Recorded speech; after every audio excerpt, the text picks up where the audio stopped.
Hi there, it's Mark Wickersham here, and in this video I want to share with you 7 practical tips for how you might price bookkeeping services. And the first one is, if you're currently pricing using hourly rates, hourly billing, then a big mistake that I see people making in the profession, particularly with complex services like bookkeeping and cleanup work, is thinking we have to move to value pricing and trying to move straight from where they are now from hourly to value pricing. And when you do that, if you try to move from hourly to value pricing in one go, it's going to fail.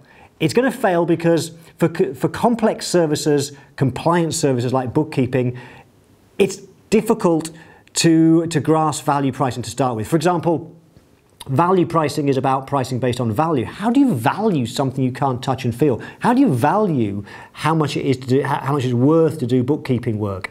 It's a difficult concept, and a lot of people fail if they try to get there too fast. So that's the first tip I want to share with you. Don't aim to move straight to value pricing. We want to do it in stages, in little baby steps.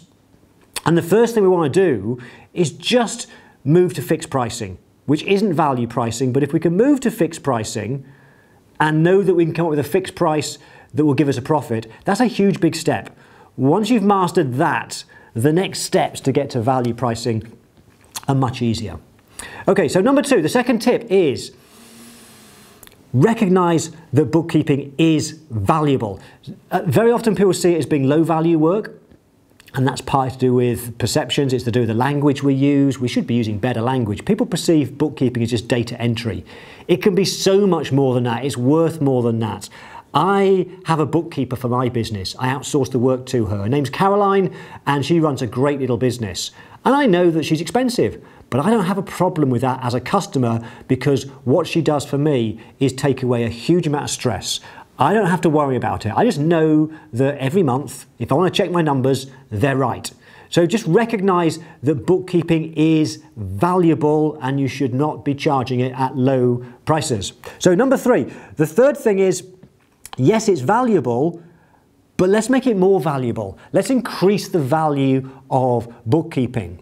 And we do that by finding out what's important to the client. What are the things they value? What would make their life easier? What would make their life better?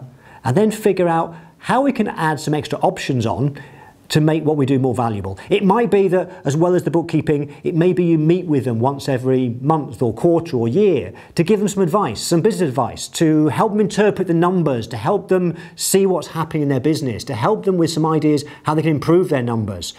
So think about advisory type services. It might be that you recommend other software apps they can plug into their accounting system that will help them with managing their employees, managing expenses, for example. There are so many tools that we could help them with that we could recommend. So recognize it's valuable and then think about how we can add more value. Make it even more valuable, because when you make it more valuable, you can charge more. Okay, number 4. The fourth thing is we want to give people choice. We want to give people options. Everyone's an individual. And so a big mistake is to just give a single price. If we said to somebody, we can do your books and it's going to cost you $3,000, that's never the right price, because the chances of the person you're talking to that number 3,000 is exactly the magic price, the maximum they're willing to pay, is pretty much unlikely. That's either going to be too high or too low.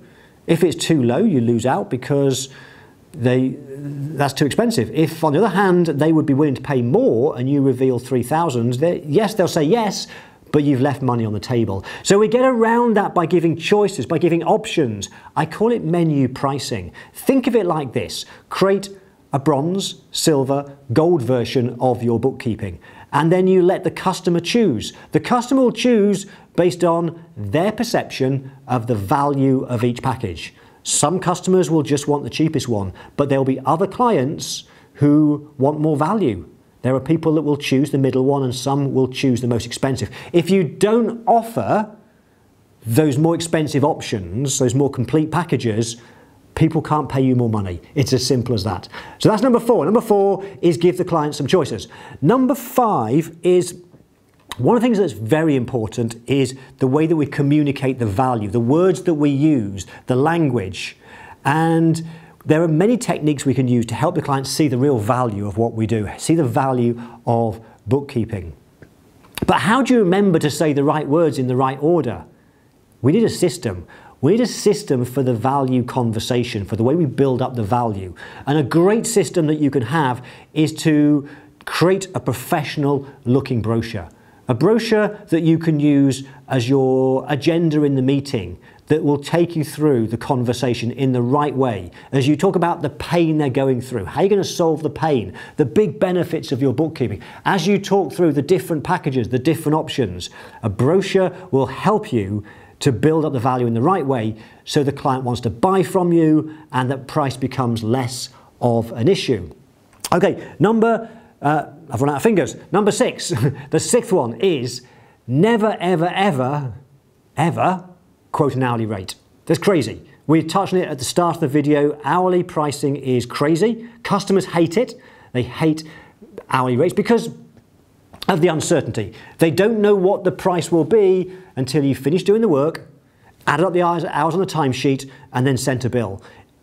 Hourly billing means surprise bills because nobody knows the bill until you've added up the hours. Customers hate it, so we have to switch towards a better way of pricing.